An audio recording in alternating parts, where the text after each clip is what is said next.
உறவுகள் அனைவருக்கும் அஸ்ஸலாமு அலைக்கும் வரஹ்மத்துல்லாஹி வபரகாத்துஹு. இன்றைக்கி வந்து ஃபஸ்ட் டைமாட்டு வெந்தய குழம்பு ட்ரை பண்ணேன்.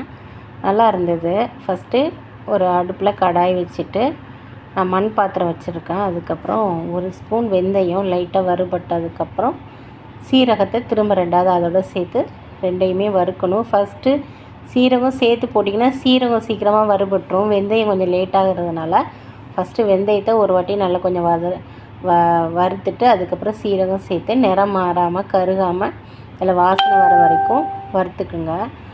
திரும்ப அதே கடாயை அடுப்பில் வச்சுட்டு அதை பொடி பண்ணணும், சரிங்களா? அதுக்கப்புறம் நல்லெண்ணெய் நிறைய சேர்த்துருக்கேன். அப்புறம் கடுகு வெந்தயம் போட்டு தாளிச்சிட்டு அதில் ஒரு கைப்பிடி அளவு நாட்டு வெங்காயம், அதுக்கப்புறம் ஒரு கைப்பிடி அளவு வெள்ளைப்பூடு,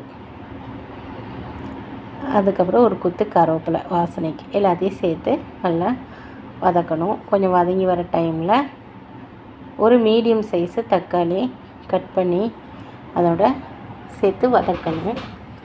கொஞ்சம் வதங்கினதுக்கப்புறம் உப்பு சேர்த்துக்கலாம். தக்காளி வெங்காயம் சீக்கிரம் வதங்கன்னா உப்பு சேர்ப்பாங்களா அந்த சொல்கிறதுனால நானும் அது வதங்கும் போதே கொஞ்சம் உப்பு சேர்த்துக்கிறேன். இப்போ நம்ம காரத்துக்கு தேவையான மிளகாய்த்தூள் நான் சேர்த்துருக்கேன். நாங்கள் வந்து இது 3 பேருக்கு தான் இந்த குழம்பு நான் வைக்கிறேன், அதனால் நான் கொஞ்சமாக தான் எல்லாமே சேர்த்துருக்கேன்.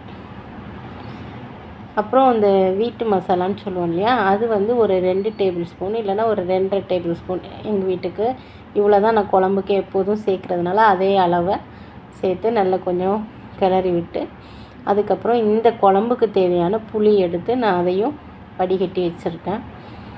அதையும் அதோடு சேர்த்து திரும்ப நம்ம ஒரு வாட்டி உப்பு செக் பண்ணிவிட்டு தேவைன்னா உப்பு திரும்ப போட்டு அப்புறம் நம்ம அந்த வெந்தயத்தையும் சீரகத்தையும் வறுத்தோம் இல்லையா, அதையும் நல்லா பொடி பண்ணி அந்த குழம்போட மேலே தூவி நல்லா கொதிக்க விட்டு எண்ணெய் பிரிஞ்சு வர வரைக்கும் நல்லா கொதிக்க விட்டு இறக்குனிங்கன்னா ஒரு டேஸ்டான வெந்தய குழம்பு. இதுக்கு அப்பளம் முட்டை இந்த ரெண்டுமே போதுமானதாக இருக்கும் சாப்பிட்றதுக்கு. நாங்கள் ட்ரை பண்ணி நல்லா இருந்தது, சாப்பிட்டேன். வீடியோ பிடிச்சிருந்தா ஒரு லைக் பண்ணுங்கள். இன்னொரு